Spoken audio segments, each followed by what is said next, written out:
I'm Christian Abbott. I'm Nathan Lavender. I'm Sean Abbott. And this is the Red Mist Podcast.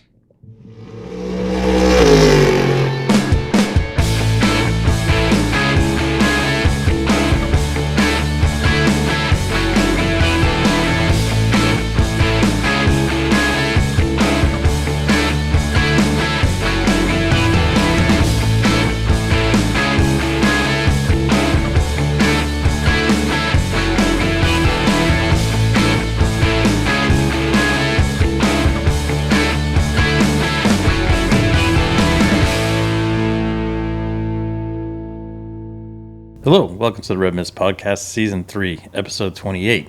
The Robert Yates Racing Texaco Haviland, number 28 Ford Thunderbird, driven by the late, great Davey Allison.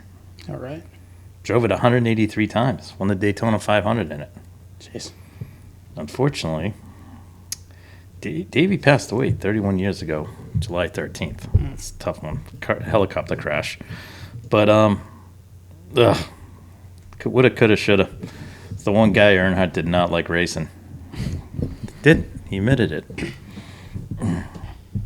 Davey was the man. But anyways, so there we go. A little old school NASCAR there. All right, on tonight's episode, we'll talk a little NASCAR from Pocono. I don't know what the heck the race was called, but anyways, we'll call it Pocono.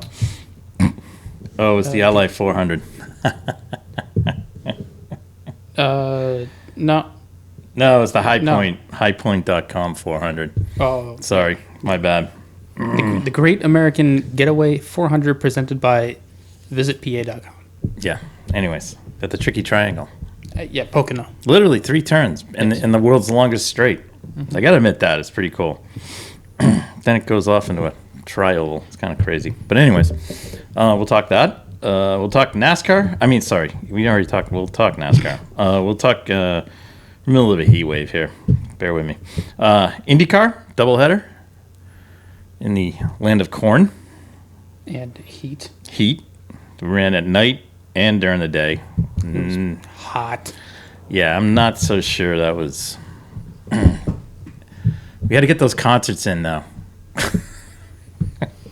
Don't care about the crew working until 4 a.m. fixing cars so they could race at noon on Sunday. Nope. Anyways, we'll talk IndyCar. 2 good races. Mm-hmm. Unfortunately, Unfortunately, NASCAR's gotten to it, so they kind of repaved the track and took away the high side for the Indy cars. So it's going to take a bit to get that back, but yeah. We'll talk that. We'll talk WEC. Yes. In Sao Paulo, a fantastic race, 6 hours. There was action from the green flag to the checkered flag. And when I say action, I'm not talking guys crashing into guys. I'm talking guys passing guys all over the place. And it was wild. Great stuff. Great driving by everybody. We'll talk IMSA, Canadian Tire Motorsports Park.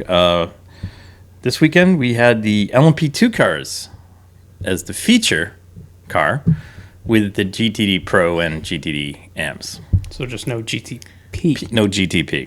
They will return at Road America in 3 weeks' time, I believe. August sometime. Is it 3 weeks? I don't know.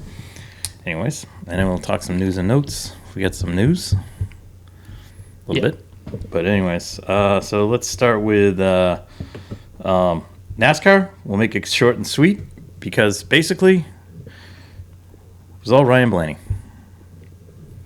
Young Ryan Blaney. So Good for him. Took the win. Denny battled back. Had a little issue. Came back. Finished second. Just could not close in. He closed in on Bowman. Took Bowman, but he couldn't close in on Hamlin. Then we had Byron, Logano, Reddick.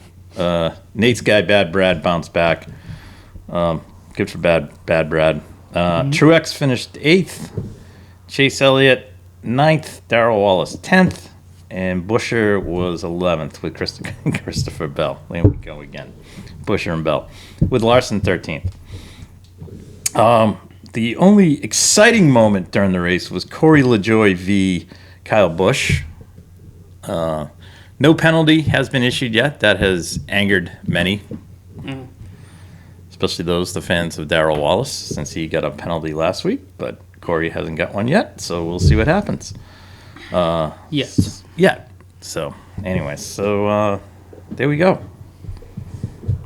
That was exciting. Mm-hmm. Let's take a look at the. If I can find the standings. There we go. Sorry, website is like a disaster. All right. Blaney's already won, so Yeah. no change to So, anyways, now I number of winners. Here we go. All right, so now we got Chase Elliott as your points leader. Chase is locked in with a win. Russell, he was in, he was out, he's back in. He's got 3 wins. He's in second. Tyler Reddick, hanging in there with 1 win. Denny, fourth with 3 wins and locked in. Byron's got 3 wins and he's locked in. Truex, the first of the non-winners, in at 6. So he's our non-locked in leader. He has a total of 640 points, and then our next competitor is Ty Gibbs. He's 70 points behind. So, anyways, Bad Brad in 9th, but Brad's got to win. So, anyways. Be nice if he let his teammate win, so he could get both cars in. But anyways, So, all right. Let's take a look. Guess where we're off to this weekend now? Brickyard, not the road course. Nope. But the oval. So I'm all for this. Yes. I mean, because the road course is awesome. But it's a dump fest, in terms of people just get dumped. You know? I mean, guys having a good race get dumped. And it's just dumb. There's no need for it, but it's dumb. And then we have the payback, and then, So hopefully this time around we won't have any of that. So good on the Penske group for taking it back to the oval. So look forward to that. I believe we have Xfinity. Do we have trucks as well? I don't know. I don't look that deep. I just assume all 3 are running. The truck race might be interesting. I know. I'm trying to get the truck series to pull up. I mean, what else are you going to have there that weekend for support races? Hold on. Next race for the trucks. I just pushed the trucks. So I didn't come up. You click on the truck. Okay, now I'm on the truck news. I want to be on schedule. Oh, there we go. Maybe this will do it. No, now I get Alex Bowman's face. Oh, here we go. Oh, there we go. No, wait. What month are we in? July. Oh, they're at Lucas Oil. Indianapolis Raceway Park. Oh, all right. That'll be good for the trucks. Yeah. Yes. So then I'm assuming the Xfinity guys are still I'm going to them right now. Hold on. Bear with me. still there. Hold on. We are checking. I knew there was some quirk to this.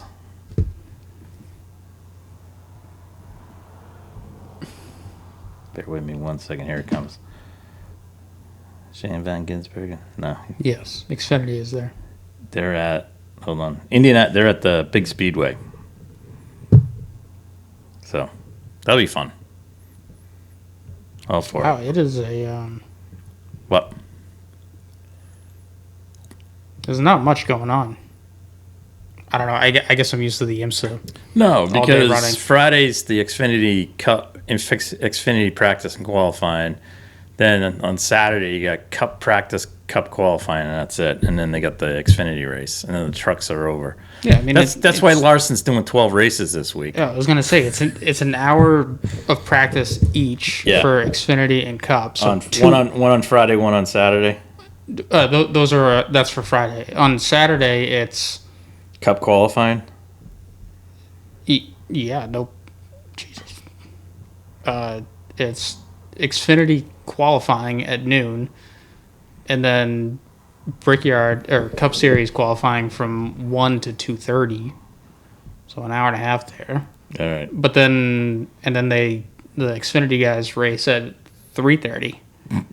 So, and then Sunday is just the race. Man, yeah, but there's nothing else going on other than that. No. Oh man, I don't know what's going on at Lucas. I wonder, besides the trucks, if there's some sprint car action, maybe. But if you're a fan of Kyle Larson, I sent this little ditty out to Christian and Nate. Larson's upcoming week. Tonight, he's at Attica Raceway Park in Attica, Ohio for the World of Outlaws race. Then on Wednesday, he's at Rossburg, Ohio, Eldora, and for the high limits race. On Thursday, second of the high limits race at Eldora and Rossburg, Ohio. Friday though, he's just got on Friday. Friday he's got a doubleheader though. He's got cup practice because that whole hour that he's going to get in the car will help him. Mm-hmm. Followed by a Friday night back at Eldora with the World of Outlaws. Then Saturday we got the 20 minutes of cup qualifying. Then he's off to Eldora again for the second part of the World of Outlaws at Eldora. If you're a winged dirt sprint car fan, just go hang at Eldora this week. I know. And then Sunday he'll actually get to race some distance with the cup race so he's doing five sprint car races, one cup race, and then practice and qualifying this week. So it's too bad there's not an IMSA race. Maybe they could squeeze him into the car. It is truck and ARCA racing at ARCA at Lucas. Oh, is Marco running in ARCA? Probably, right? Connor Daly's running the Xfinity race.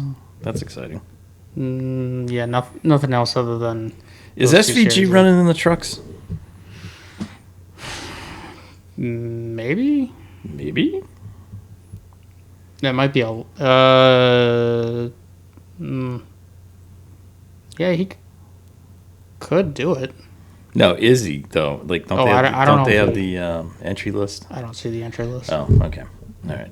I believe. Looking at the schedule, it is possible for him to do it. Yeah, it is. I just don't know if he's doing. I'm curious if he's doing that or he's doing the Cup and the Xfinity race or what he's doing. Mm-hmm. So maybe we can find out afterwards and let you know. All right. So we talked NASCAR. Stretch that out. Little ARCA. Truck racing. All right. Let's talk IndyCar at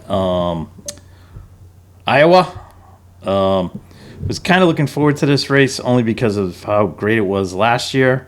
Even though, and I shouldn't say even though Newgarden's the master of the place. So, Penske is the master. Well, they are, but it's, Newgarden's done really well here. However, the repave job left the high side a little sketchy. So when the marbles built up, they couldn't go up there. No, it left the high side unusable. Right. But prior to this, in years past, it was usable. Yes. That's why everybody was excited about coming here. Yeah, because the lanes were even enough that you could use it. Yep. You could use it. The repave changed that whole dynamic. Yeah. So as the rubber just went right up, it didn't disintegrate. The deg on the tires went crazy. There was enough grip on the bottom now that it just overpowered the top. Yeah, but the crap went to the top. Because the preferred line is down there. There's no reason to run up to clear anything. I know, which sucks. Yes. So it's on top of when you're running a mile and a quarter, mile and three-quarter track. If you can get it 2 lanes, it's awesome racing. So but this is on top of they had a NASCAR race. No. They brought a different aero kit to try and help with the hybrid. But, so all that stuff would have been fine. All the fun stuff. All the other stuff didn't seem to, and then I don't think the tires favored the top either with what they brought this year. So it was it wasn't as exciting as it was a bit disappointing. There were times during the race, so especially after cautions when they cleaned the track, guys would go up there, but it was like 2 or 3 laps and that was it. See you later. Can't get back up there. Really, just the first turn. Yeah, it really was. They couldn't carry it down. You had to get the pass done so you could dive back down. So 3 and 4. So yeah, that was kind of a bummer. So hopefully maybe next year things will get kind of worked out. Race 1. It was I would probably say it was Scotty Mac's show. Yeah. He led, so which was great. So got his first oval win, so that was good to him. Congratulations. Pato struggled early and rallied at the end to finish second. Jay New struggled throughout the race and then came on at the end to finish third.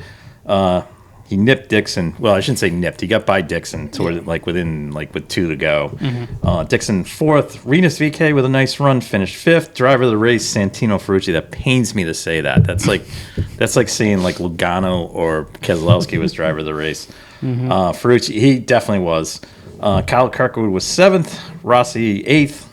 Erickson 9th, and Marcus Armstrong, who was running a strong race. But for some reason, his yellow caution lights went off on the car, so they had to reset that. So he fell back. Same thing happened. Colton Herta got caught in the pits, made the pit stop, and Alex Palou, of all people, spun out.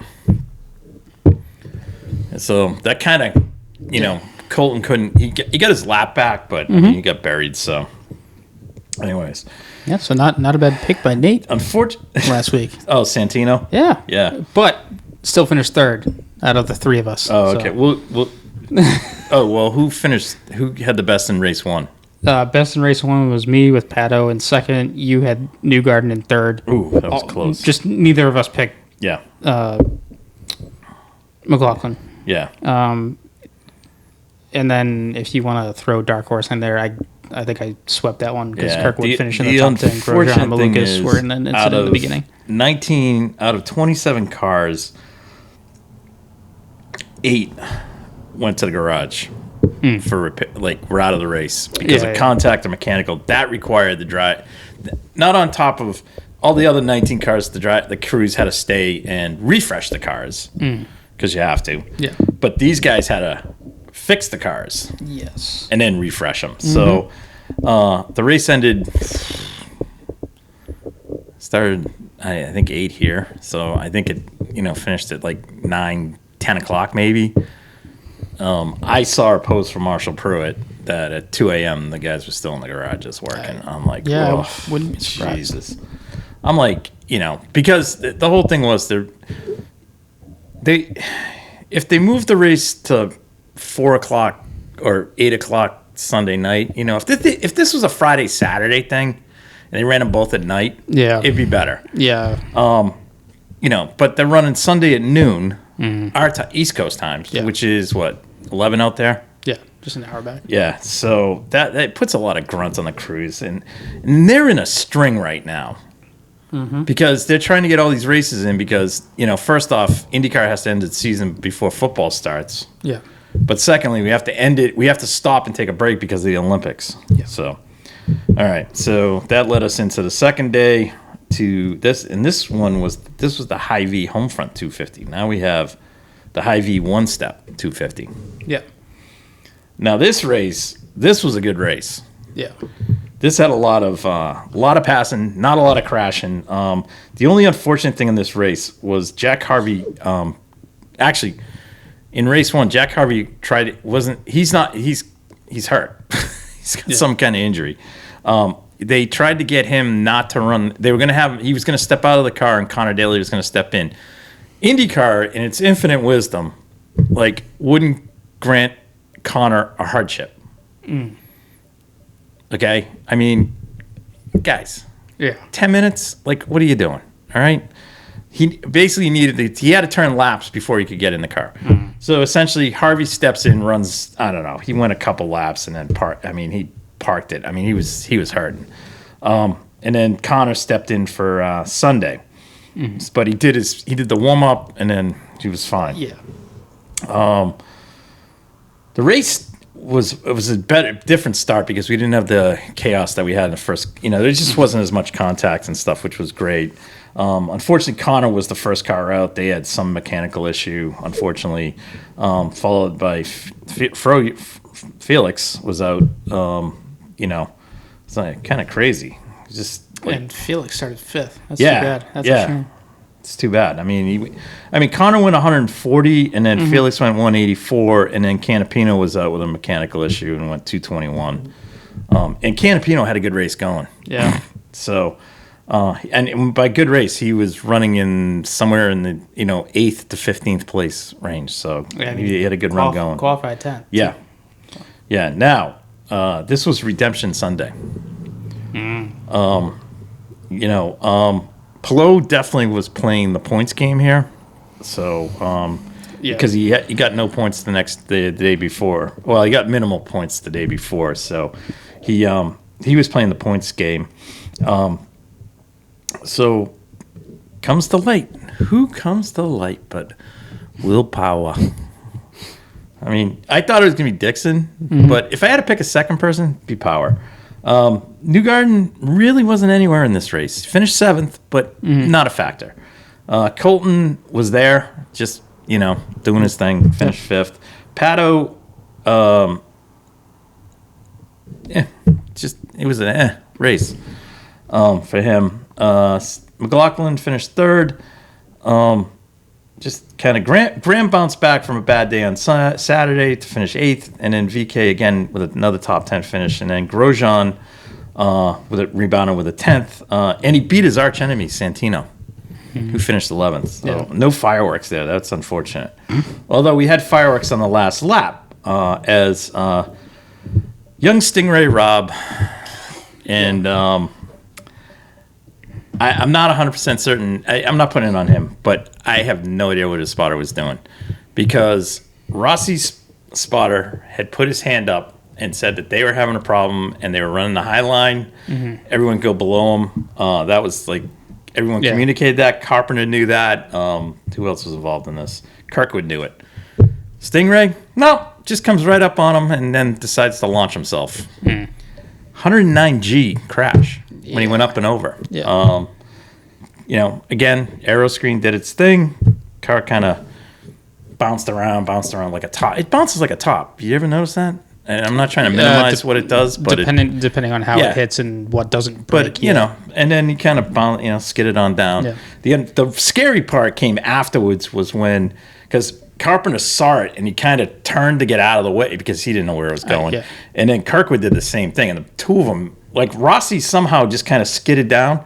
Next thing you know, these two were piling over the top of Rossi, and Kirkwood has Carpenter's car. It looked like Lewis and Max. Basically, he had the car, and then he's trying to get out. And then this is the only thing. These guys are good. The AMR guys, they come over. You okay? Yeah. Okay. And then the guy goes waddling off to help. There was 12 guys down there. Can you get the guys? Yeah. He needed to get the air hose off. Kirkwood couldn't get it off. Get the air hose off him. And then, 6 of them finally come over and they moved Carpenter's car and they got him out. But it was just like, it was like, give him the thumbs up. And then he wanders off. I'm like, oh, that was good. Don't mind him. Anyway, so that was tough. That sucked because that was Carpenter's second wreck of the weekend, and Rossi had a decent run going until the thing ran out. They had some kind of fuel pickup issue. So Kirkwood wasn't. I don't know. They weren't there like they were in the first race. So, anyways, all right. So that's that. Now we're on to Toronto, and I don't know if anyone saw social media from today. The city is underwater. Oh. Well,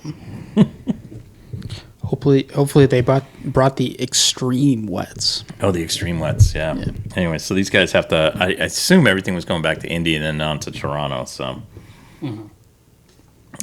anyways, so right now in our standings, Pelot has a 35-point lead on Will Power, who's got a 17-point lead on O'Ward, who's got 5 on Dixon, and McLaughlin's 8 back of Dixon. And then Hurt is 14 back.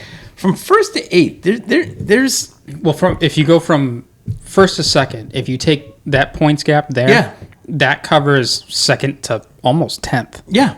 So... Yeah. I mean, and it's come down because Palou had a bad race. So if Palou has another bad race, this is what we were talking about last week, you know. I know. So where Alex needs to... I'm glad he rebounded. Yeah, I saw the first race, and I was like, exactly what we talked about, up until the spin, I thought he was doing fine. He was doing fine. You know, yeah. And it was I know.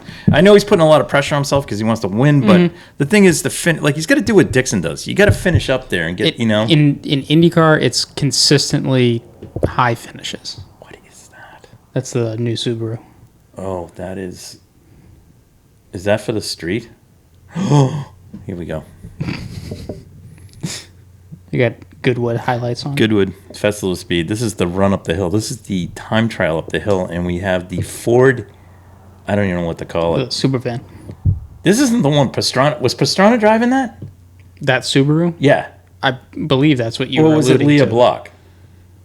No, I thought Leah was doing something else. Anyways, here's the super van. Oh. This is the van. It's electric, right, Christian? And this thing set the record at Pikes Peak a month ago. No, I thought that was the truck that they brought. No, it was the van.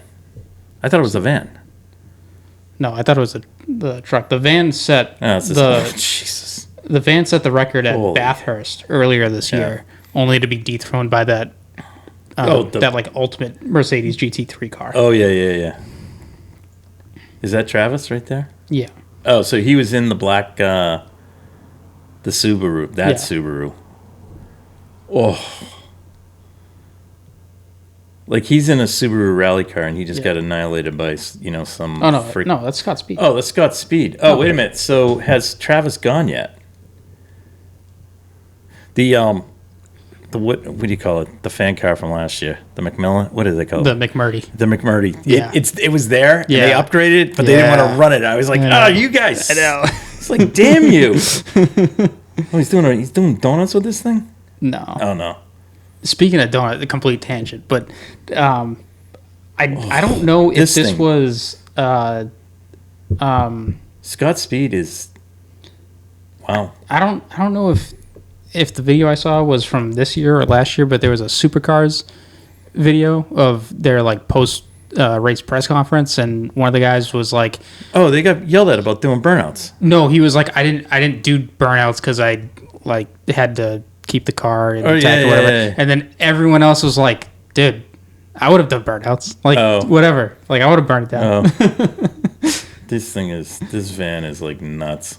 Yeah. The fact that the Subarus are even competitive, like that tricked out one that Pastrana was driving, was nuts. All right. Anyway, so so we're on to Toronto next for IndyCar. Yeah. All right. How do we do with our picks in race 2? Race 2, you had the best average. Both me and you picked Newgarden. Okay. So I'll give you the win on average because you had my next. Your dark horse was VK, who finished 9th. Okay. Ooh, look at me. So averaged 8th finish between the two. My next pick was Siegel. He was in 14th. Yeah. So I mean, again, not bad. How did Nate do?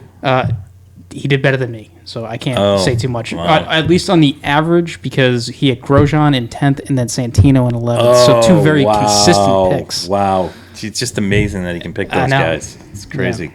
Yeah. I mean, lucky day for him. Lucky day is right. All right. Let's move on to WEC. 6 hours of Sao Paulo. Mm-hmm.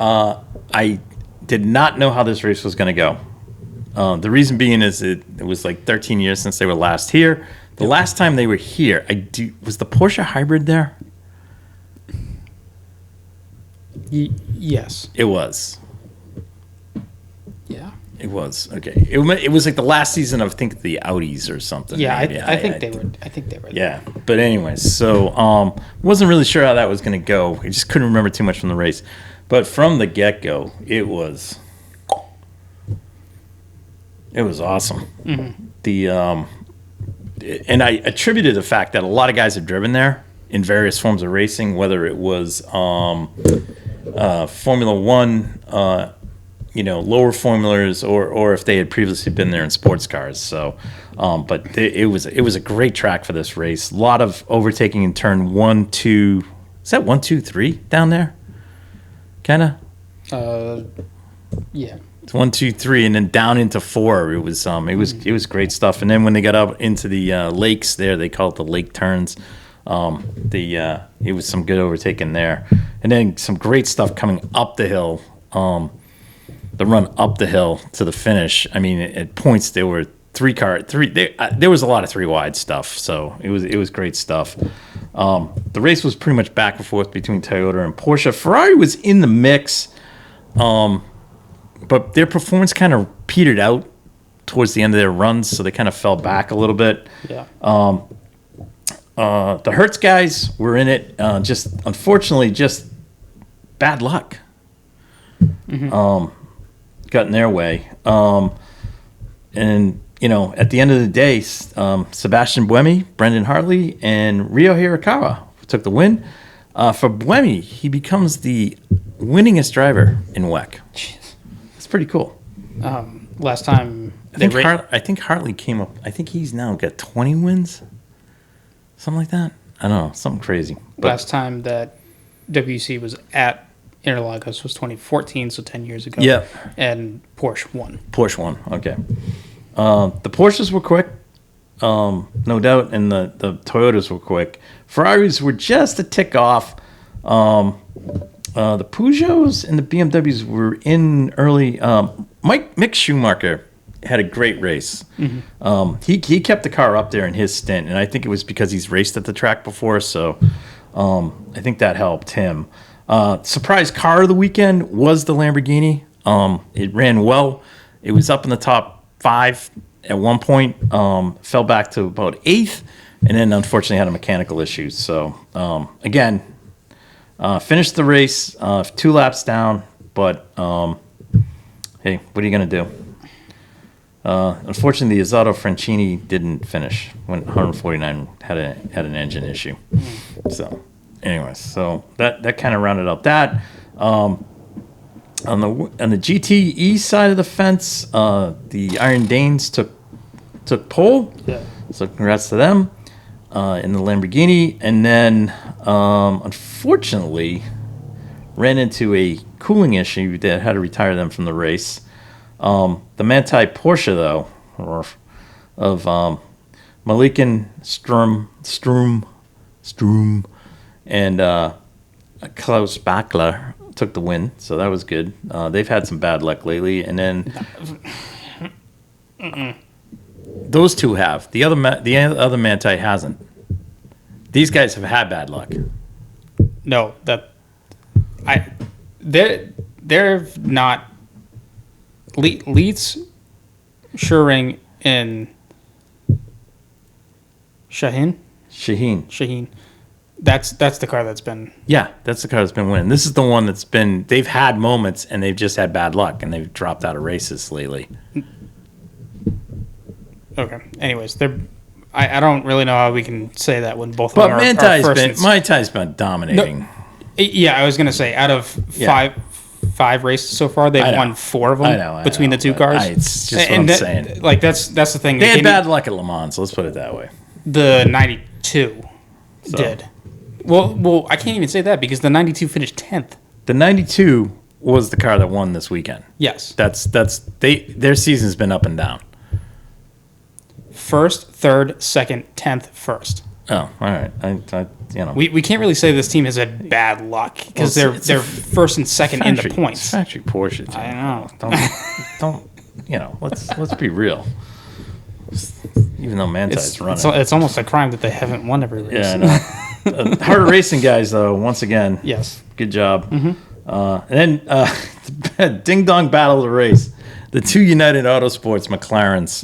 Good on you, boys. They were door to door the entire race. Yep. And then we had the Doctor Valentino with El Hardy and Maxi Martin. You know, when that car finishes, it's top 5. It's in there. It's just, they've had 2 DNFs between Spa and Le Mans. The Corvette and the Mustangs were not so good here as they were elsewhere. So, but anyways, the Mustangs seem to be. You know what? Let me rephrase that. The one Mustang has had a good result, but the other Mustang and the 2 Corvettes have been kind of irrelevant this season. Where really the only team that they're beating is who drives. It must be the other Lexus, or no?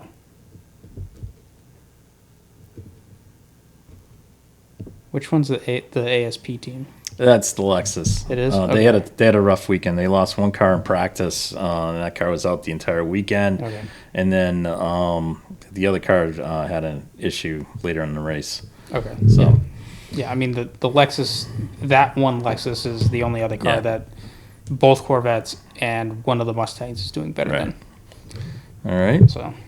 Anyways, so we're off to Austin. Yes. Coda for 6 hours. Is it confirmed 6 hours? Because I can never find it. 6 hours. They're all 6 hours. Bahrain's 8. Bahrain's 8. Coda's 6. Coda and Fuji are 6. Coda's Sao Paulo's 6. Imola was 6. Yeah. Anyways, points wise, one of the Manti cars is ahead by 25 points exactly. So for a 6 hour race, that's a whole race win right there. Yeah. So as long as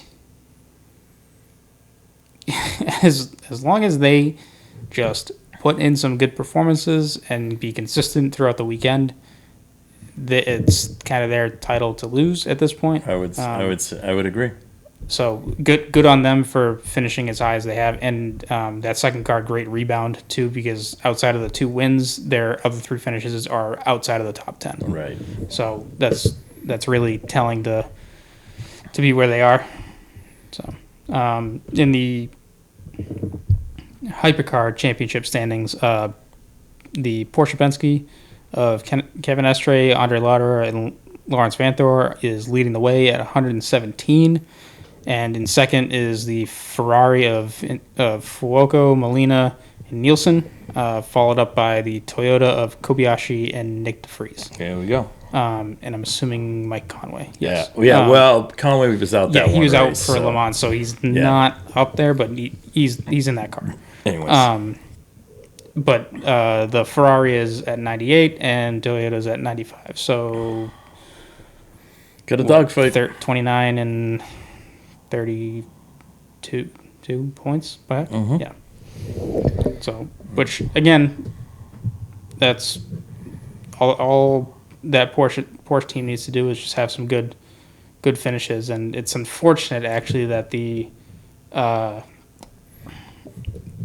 second Porsche Penske of Matt Campbell, Michael Christensen, and Frederick McVicky had a retirement during the Spa race, because had they not had that, they would be right up there as well.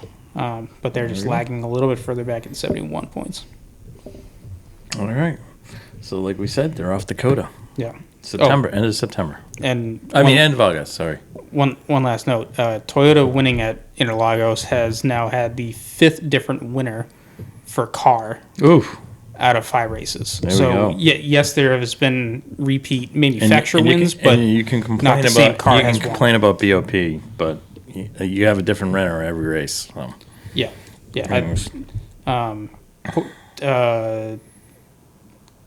The number 6 has won Porsche. The number 7 Toyota has won. Number 12 Hertz Jota and in a Porsche, and number 50 Ferrari won Le Mans, and then now the number 8 Toyota has won. So 2 Toyotas and 2 Porsches, 1 Ferrari. We'll see what Austin holds. Yeah. Maybe the Cadillac will win on home soil. Doubtful. But we'll see. Yeah. All right. IMSA. I honestly could only focus on the big guys this weekend. Mm-hmm. Couldn't focus on Michelin. There was the Michelin Pilot, and then the two Mazda Cup races, and then they had the VP race. So maybe we can do a recap later. Not today, but maybe the next one on what happened there. So I apologize. I just ran out of time, and there was only so much things I had. On Sunday, I had WEC on the. I had two computers. Well, I had a computer, an iPad, and then I had the TV going. At one point, gotta get you the quad box. Yeah, and not just this makeshift quad box. Yeah, I know. I didn't mess around with the VPN and put YouTube TV on and see if I could monkey it that way. Yeah. But, anyways, so I kind of had overload going there, and then I was trying to on the phone. I had the timing app. It's kind of nuts, but anyways. So that was sensory overload. Maybe we should make a racing app, Red Mist Hub. What I need is like 12 screens up there, so it looks like race control. That's what I need. That'd be kind of cool. All right. So we had Canadian. We're at Mosport. Canadian Tire Motorsport Park. Whatever. Anyways, CTMP as they call it. LMP2 was the feature class, with GTD and Pro and GTDM running. So good race, close racing because yes, the LMP2 cars are fast, but the GT3 cars kind of not that far off in spots with these cars. And there was a lot of battling, so the LMP2 cars had to go zinging and zanging around them. So it was kind of cool. And the P2 cars have been slowed down quite a bit since the GTP cars have been brought in. Sucks. It does, yeah. Sucks. But anyways, I'm going to say that because their fear is that an LMP2 car is going to beat one of these things. That's the fear. The GTP? Yes. In WEC They can. They can. Both in WEC and in IMSA. This is the fear. Well, yeah, because that's why they've kind of they've brought it back, throttled back the LMP2 cars. Yeah, and that's why it's hard to. Are they unleashed in European Le Mans though? I'm not sure. I would assume that they're brought back a bit because it would probably make it easier. Because there's no GTP or hybrid hypercars there. Yeah. I guess we got to look more into the regulations of Asian Le Mans Series and European Le Mans Series. This race really changed in the first 10 feet. Oh. Okay. So, Spike took pole. So, AO Racing, PJ Hyatt, and Louis Delatraz. They were on pole. Now, as we all know in IMSA, it's very cut and dry. When you cross the start line, you have to stay in your lane until you cross the start line, okay? For whatever reason, PJ came down, took it, and his car wasn't even clear of the start line. I mean, you have to be really clear of it. And he immediately went left to cut off Dillman. It was Nick Boulay. Cut Nick Boulay off. And I'm like, why are you doing that? Yeah. Because the run down there, when you're on pole there and you get a jump, you get the clean run into one, even though it's kind of a sharp diving turn. It's kind of like turn one at Watkins Glen. It's super fast, but you never see. I've never seen guys. I just never seen guys do that because usually everyone takes the inside line and holds it down there. So as soon as they threw the green, he made the move over, and I was like, as soon as that happened, I'm like, oh, that's coming back. Yeah. Took about 3 laps, and then it came back, and he had to do a drive-through. So basically, that put them out of contention. Yeah. I hate to say it. That was their fault. I'm sorry. That was a driver error, and that shouldn't have happened. The rest of the race from that point on was really between the 74 Riley, 74 Ranch, which is Gar Robinson and Philippe Fraga, and then Nick Boulay and Tom Dillman, who was in the inner Europole by Pierre-One Matheson. It's a mouthful. Anyways, and then Ben Keating and Dan Goldberg and Hanley and Albuquerque were in the 2 United Autosports cars. They had their moments.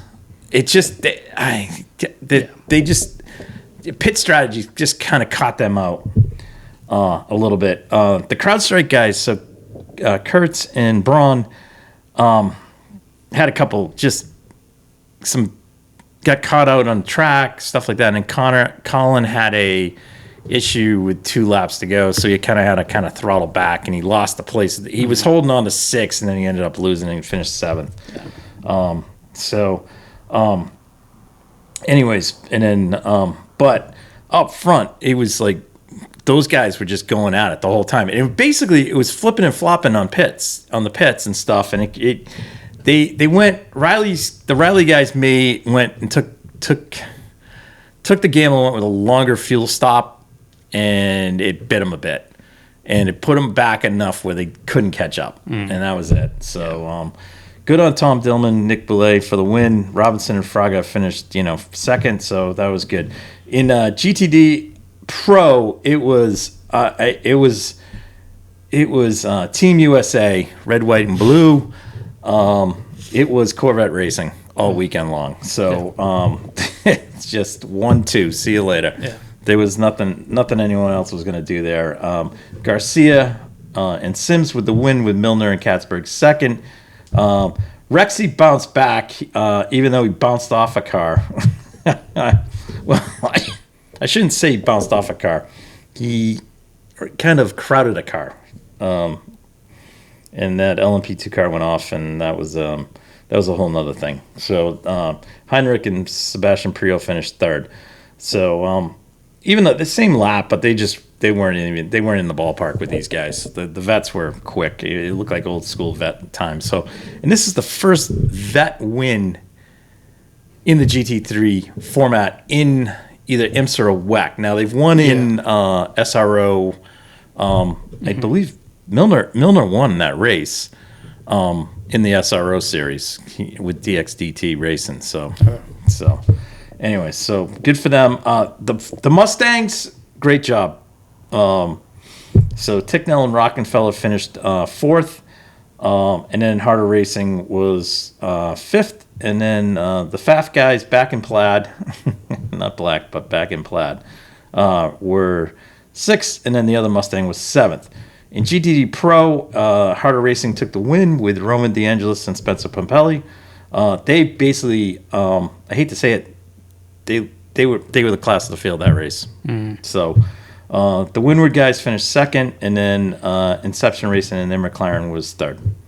So overall, good race, a lot of fun. I'm sure the fans were disappointed not to see the GTP cars there, but I thought the LMP2 cars put on a great race, and it was, with all the other stuff that was going on, that was a complete race weekend, unlike what we used to get at Lime Rock. Yeah. So, all right, and so they're off to Road America. Rexy's going to take a vacation. Yeah. He's going to kind of cool it down. He's been busy since Le Mans and stuff. So Rexy's taking a vacation, and Sister Roxy's going to appear. So good to see Roxy. Hope they make sure the gold teeth don't show. I know.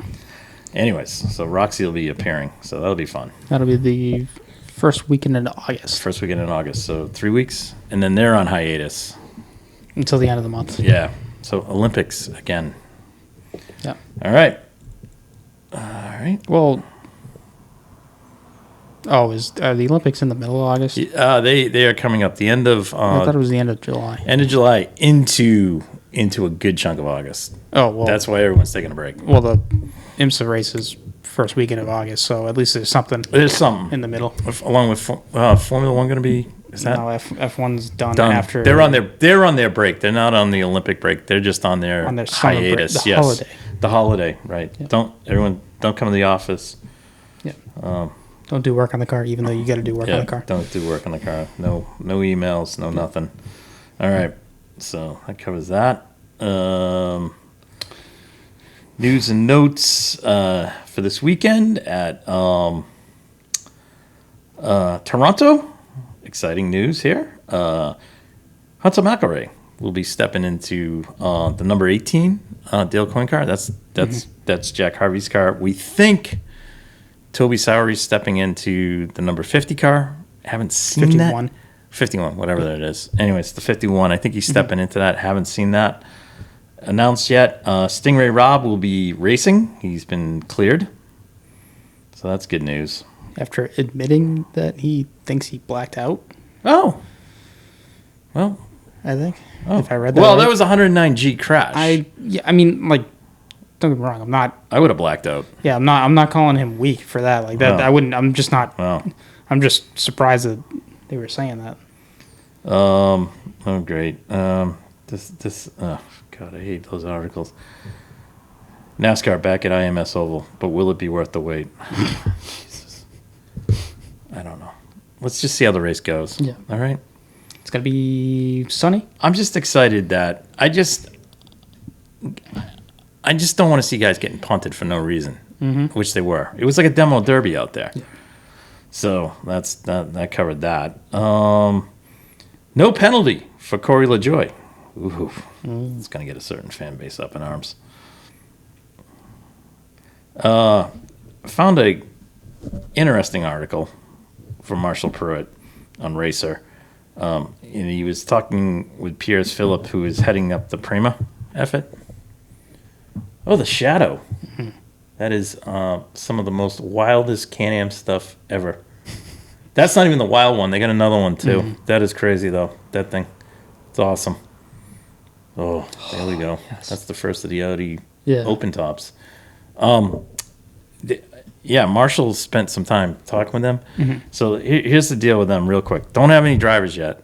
They may not even have a charter. Who knows? No one knows. Okay. That's not the... Is it? No, it's a 720S McLaren with like a Red Bull. That's not like a P1 body. But it wasn't Adrian's car. No. Which was no. There. That's not the hybrid car. Okay. That RB17. 17, yeah. No. Yeah. Anyways, that thing oddly looks similar to the Aston Martin Valkyrie, which why don't they run that in WEC? What? The RB17. Maybe Who knows? Maybe Max will drive it. Maybe he wants to do it. Maybe that'll be the Ford. Right. Yeah, it'll be powered by Ford. Oh yeah, good point. I like that. See how you're doing that? You're putting things together. Yeah. All right. So Marshall was talking to Piers. Sorry. What are we talking about again? Prema. Because they're coming next year. IndyCar. 2 cars. Okay. 2 cars. This is the buildup that they're doing right now. Okay. So if you don't know Prema, they're like a force in European racing, in F2, F3, and then all over Europe in different open wheel formulas. They're no slouch. It's kind of like Carling was when they came over. A little more funding than what Carlin had, but anyways. They got 5 cars. So they have 2 primary cars and 2 backups. Okay. The fifth car that's definitely for emergency, but that is the car that goes on the shaker rig, does all the stuff. Yep. Okay. So that's crazy. The parts orders that they've been doing to Dallara and everybody have been insane. Like stocking up big time. Yeah. They've got I don't even know how many trucks they've ordered. Trucks and trailers.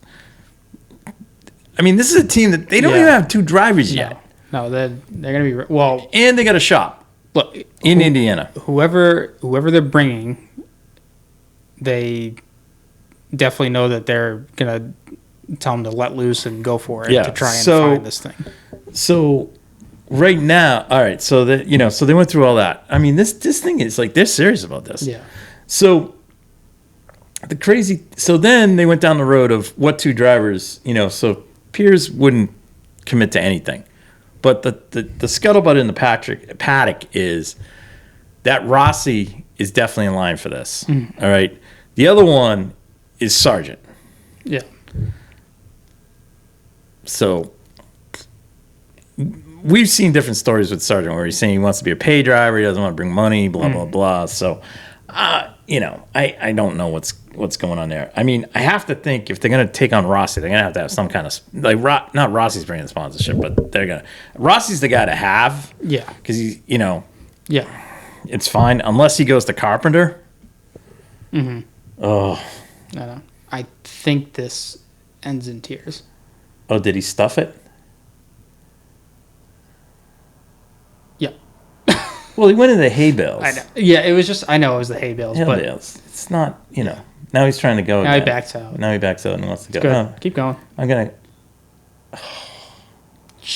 I do like the fact that it's full commit with him. Oh, anyways. Yeah.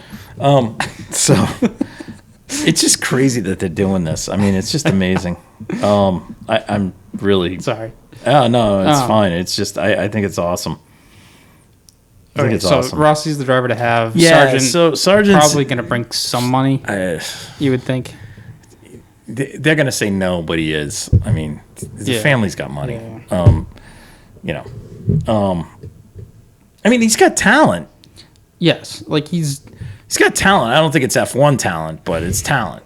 No, but well, okay. My only thing on the F1 talent is I don't see a huge standout guy in the lower formula. How could you? They're all out of racing right now. I mean, are there guys that are in F1 that I don't think should be in F1? Yeah. So, but the question of like, who do you promote? Right. I mean, so, really, Lawson is the only one that's. Ray Hall is going. They're going to bring. That's Vips. on that one for me, but Vips is coming in for them. Mm-hmm. So, which is great because I like Yuri. Now there's a couple guys in F2 that are going to be SO. I don't know like how much longer they're going to do. So they're going to start looking like definitely one has got to be Dragovich. He's got to be.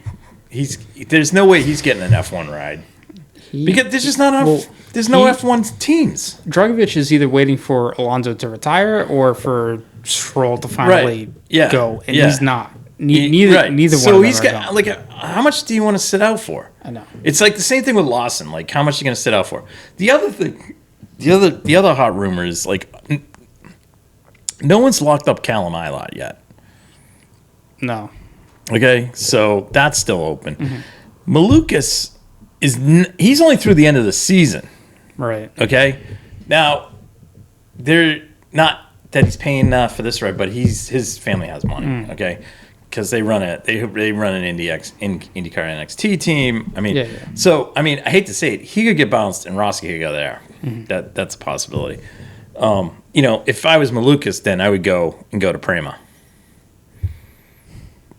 Malukas has a lot of talent. I think that could be a good. That'd be a good spot for him. Between Rossi and Malukas, that would be a really. No, I mean Sargent and Malukas. Meaning that Rossi takes the Meyer Shank seat. Oh.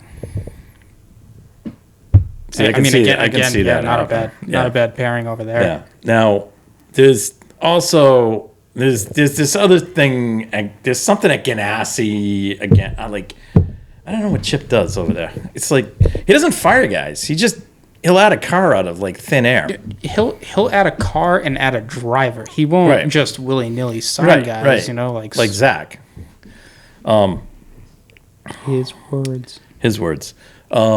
And then you have Andretti. No one knows what's going on there. Yeah. It's right now. It's like. And the Andretti F1 rumor mill has gone quiet lately, which I think is a good thing. I think it's a good thing. Okay, what's really starting to happen now? There's really got to be there has to be a lot of inward looking by Formula One at guys that are talent coming up and where it's going to go. Mm-hmm. I mean, there's I mean, if you go back to like the 60s and 70s, like just real quick, I mean, Penske rocked up to Watkins Glen and Mosport or San Javid at the time with Mount Tremblant with a Formula One car painted in Penske color and Mark Donohue, and they finished third in a race. This is back in the 60s, okay? Yeah. So late 60s, teams would rock up with cars, and just like one off it. Mario would rock up in a third Ferrari and win a race. Yeah. It's like this. You can't have that now. No. And this is like I think they have to really start looking at this, and I think they are starting to look at this because there's just a lot of talent that's not. There's guys taking seats here, and they're just not. Come on. I have seen one. It's not a rumor, just an idea that someone threw out was instead of making the sprint races points for the F1 guys, put the you throw your reserve or F2. Yeah, here's the problem with that. They get the red mist and send the car off. Well, then you can, so you take Verstappen out and someone wrecks his car, I'd be friggin' ripped. So I'd be like, yeah, no. Anyways, I'm not 100% on that, but I get what you're saying. Again, good idea on paper. In practice, I don't know. Yeah. So especially some of the lower teams, I don't know if they would want to take that chance either. All right, so that's IndyCar news. Let's go to WC and IMSA for a second. The Valkyrie was spotted. The LMH car that they're going to be putting up was spotted at Silverstone. Right, and the IMSA one's been out in Arizona. Okay. So it's been, where it's been?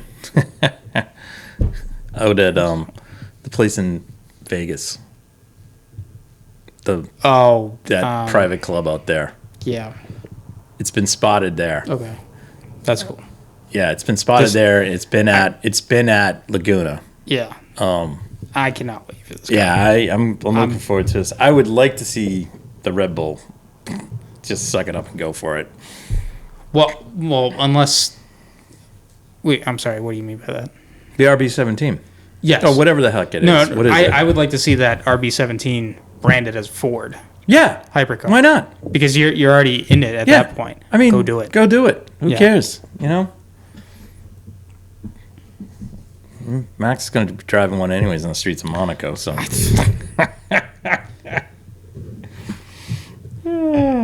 Love him. Yeah, that would be cool. And everyone will be yelling at him. He's going fast. That car, the RB17 is cool, but the Valkyrie is sweet. Was that? No. What did we see? I think we saw the Vulcan. Yeah. Which is the precursor to the Valkyrie, right? No. The Vulcan was their super GT car. Yeah, that thing was not super GT like in Japan. Just no. Like the Bugatti Chiron. Their tricked out GT car that they had. That thing was crazy. That thing was nuts. Yeah. So, anyways, all right. So we have to do some picks for Toronto, right? And we have to do picks for Formula One. Yeah. We're in the Hungaroring? We're in Hungary. All right. I know it's... Yeah. All right. Let me get this. Sorry. Drop something. Okay. IndyCar. Toronto. IndyCar? I'll go Herta. Ooh, all right. To win, and Dark Horse. Who did Dark Horse, I'm going to go Rosenquist. Okay. Who did Nate take? It looks like he's saying Ray Hall to win. Oh. And man, he likes his Dark Horse from last week, Santino. Oh, all right. All right, good on him. Yeah. All right, I'm going Dixon. All right. And my Dark Horse is gonna be...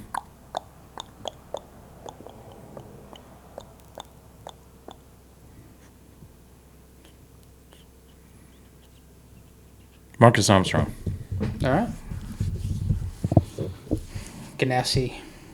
All Ganassi. Yeah. There. Yeah. All right. I didn't touch Pillow, but I don't want to curse him. I don't want to curse Dixon, but no. I think Dixon's due for a win. Formula Un. I'm going to go Max to win. Second, I got to go Norris at this point. And third, I'll go Lewis.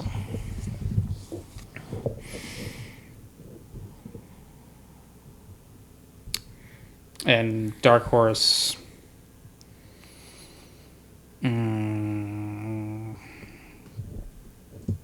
Ocon. Ooh, all right. I'm going to go Max to win. Okay. Lewis to finish second. He always does well at the Hungarian, right? I'm going to pick Norris for... No, I'm going to pick Sainz for third. All right. Norris will finish fourth, but anyways. I'm going to pick Sainz for third. And can I make Leclerc my dark horse? Sure, why not? An odd pick, but sure. We'll let it slide. With the way it's going right now. I was going to say, with the... Yeah. Well... Nah, for my dark horse, actually, I'm going to pick... I'm going to take Yuki. Okay. I can't do that because for some reason Leclerc will turn it on this weekend and figure it out. All right. Well, Nate's got George Russell winning. Oof. He's got Perez in second. Wow. And Leclerc in third. Wow. Took all the second string drivers. Well, Who's his dark horse? Sainz? Stroll. Oh, Stroll. Yeah. Wow. Good job, Nate. So love that pick. In fairness, I guess Stroll's been kind of on a roll. He's on a roll. Lately. He's on a roll. Weather report for this weekend: sunny, hot. No. Thunderstorms? Ugh. Just hot. Sun and hot. All right. F1's in the 90s all weekend during peak time. Can I make a prediction for the week after? Indianapolis for the Brickyard and short track racing is in the low 80s. All right. Can I make a prediction for the race for the week after? For Spa? Yeah, what's going to happen? Okay. Max taking an engine change there. They're going to take the 10 grid pilot drop. Yeah. Okay. I'm just betting. No. That's right. That is good. All right. That is good. Just saying. Yep. All right. Yep. Yeah, because now we're getting into the part of the season where he's got to take an engine. They've talked about it that he's going to take one, and I'm like, just take it there. Yes. Because Spa would be worth it. Yeah. But that's also a good track to make up time. Because if it rains, he's good in the rain there. Yeah.